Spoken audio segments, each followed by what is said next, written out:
Exercise 3.3 का question number 3 का fourth question. एक नगर में टैक्सी के भाड़े में एक नियत भाड़े के अतिरिक्त चली गई दूरी पर भाड़ा सम्मिलित किया जाता है।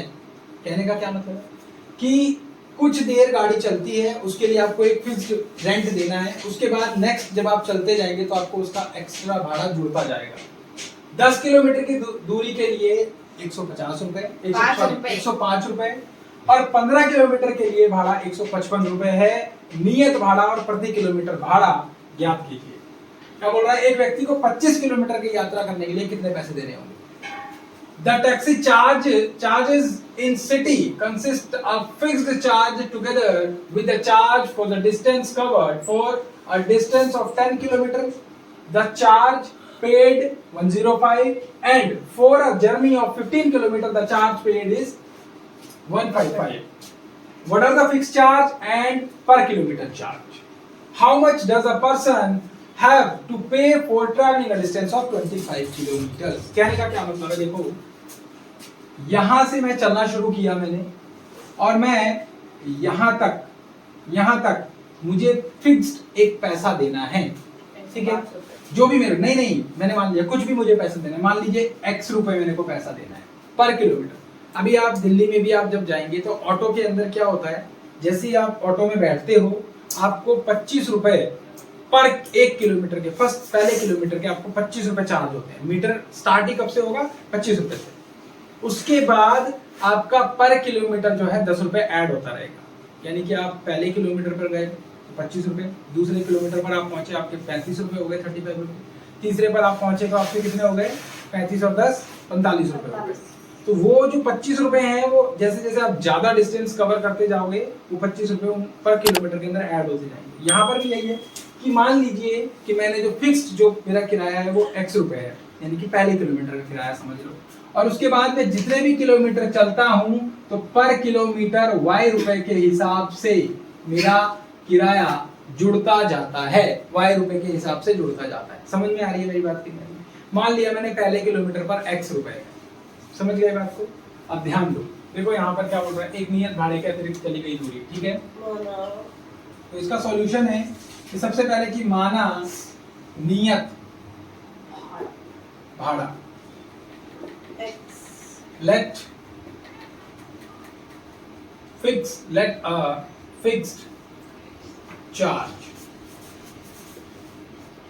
is x rupees x। उसके बाद तथा प्रति किलोमीटर भाड़ा एंड पर kilometre charge is rupees y। अब देखो भाई 10 किलोमीटर चलने पर क्या हुआ, 10 किलोमीटर फॉर 10 किलोमीटर, 10 किलोमीटर के लिए इंग्लिश में लिखेंगे फॉर 10 किलोमीटर, हिंदी में लिखेंगे 10 किलोमीटर के लिए, ठीक है। क्या किया आपने, पहले आपके x रुपए लग गए बच्चे, 10 किलोमीटर जा रहा है बंदा, बोल रहे ना 10 किलोमीटर के लिए उसे 105 रुपए देने हैं, पहले x रुपए लग गए आपके, प्लस पहले किलोमीटर पर आपके x रुपए लग गए, बाकी के कितने किलोमीटर बचे, 9 किलोमीटर बचे।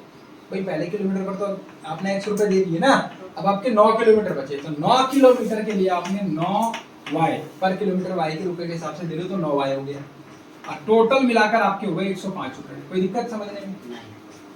दूसरी कंडीशन के लिए बोल रहा है 155 रुपए देने हैं, तो पहले किलोमीटर के लिए तो वही x रुपए लगेंगे, दूसरे किलोमीटर के लिए आपको 15 किलोमीटर आप चले हो तो 14y हो गया बच्चे, और ये आपको 155 रुपए देंगे। कोई दिक्कत? देखो कितना आसान है, पहले किलोमीटर जो लगना है फिक्स चार्ज वो लगा, बाकी के किलोमीटर जो बच गए उसको y से मल्टीप्लाई कर दिया, क्योंकि पर किलोमीटर y रुपए के हिसाब से चार्ज लग रहा है। यहाँ पर भी फिक्स चार्ज है, उसके बाद जो बाकी किलोमीटर बच गए उसको y से गुना कर दिया, क्योंकि पर किलोमीटर y किलोमीटर चार्ज लग रहा है, और टोटल रुपीस लिख दिया। दोनों इक्वेशन बन गई, ये इक्वेशन 1 है, ये इक्वेशन 2 है। देखो यहाँ पर एक चीज समझनी है, मैं इसको विलोपन विधि से एलिमिनेशन मेथड से करूंगा, क्योंकि यहाँ x मेरे पास में बराबर है, किसी से गुना नहीं करना, किसी से कुछ नहीं करना, सीधा लाइन खींचनी है, एक यहाँ माइनस और ये भी माइनस। क्यों माइनस माइनस माइनस कर दिया, क्योंकि साइन चेंज करने होते हैं। मैंने यहाँ पर x से x काट दिया, 14 में से 9 गया, माइनस का 5y, क्योंकि माइनस का बड़ा है, बराबर में 55 में से 5 गया तो 50 बचे, और वो भी माइनस का 50, ठीक है ना। अब मैं यहाँ पर क्या लिख दूंगा, यहाँ पर लिख दूंगा मैं कि 1 में से 2 को घटाने पर ठीक है। हाँ, सब्सट्रैक्ट 2 इन इक्वेशन 1। चलो जी, y बराबर माइनस का 50 बटे में माइनस का 5, बेटा इधर गुना हो रहा है y के साथ में, माइनस 5 इधर आकर भाग हो गया, डिवाइड हो गया, माइनस से माइनस 5 कम 5 5 धम 50, y इक्वल्स टू 10। आपका पर किलोमीटर जो चार्ज लग रहा है वो कितना लग रहा है? 10 रुपए लग रहा है, ठीक है। अब हम निकालेंगे कि हमारा फिक्स्ड चार्ज कितना है, तो दोनों में से किसी भी इक्वेशन में y का वैल्यू रख देंगे। तो मैं यहाँ पर ये रख रहा हूँ x प्लस 9 इंटू 10, ठीक है ना, बराबर 105। x इक्वल्स टू 9 धाम 90, 105 और 90 उधर चला गया तो माइनस का हो गया। x बराबर कितना हो गया बताओ? 15 हो गया, 15 रुपए।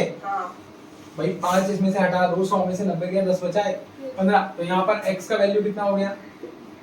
15। यानी कि फिक्स्ड जो चार्ज है पर किलोमीटर का वो कितना हो गया बेटा? 15 रुपए। और उसके बाद पर किलोमीटर आपका कितना चार्ज लग रहा है? 10 रुपए लग रहा है। समझ गए बात को? अब बोल रहा है कि 25 किलोमीटर के लिए उसे कितना पैसा देना होगा। तो यहाँ पर मैं लिख रहा हूँ कि 25 किलोमीटर के लिए भाड़ा, ठीक है, the person have to pay for traveling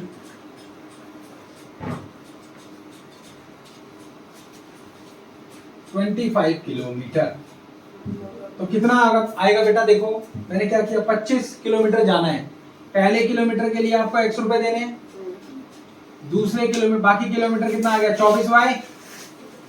अरे भाई पहले किलोमीटर के लिए आपको 100 रुपए देने, बाकी पर किलोमीटर आपको y के हिसाब से देना है, तो बाकी 24 किलोमीटर हो जाए तो 24y। ये इक्वेशन बन गई, रुपए निकालने हैं मुझे। तो x की जगह मैं लिखूंगा 15 जमा 24 गुना में y की जगह 10, तो 15 प्लस 24 दाम 240 हो गया। दोनों को जोड़ देंगे, आपका आंसर क्या आ गया बता दो जरा, बताओ।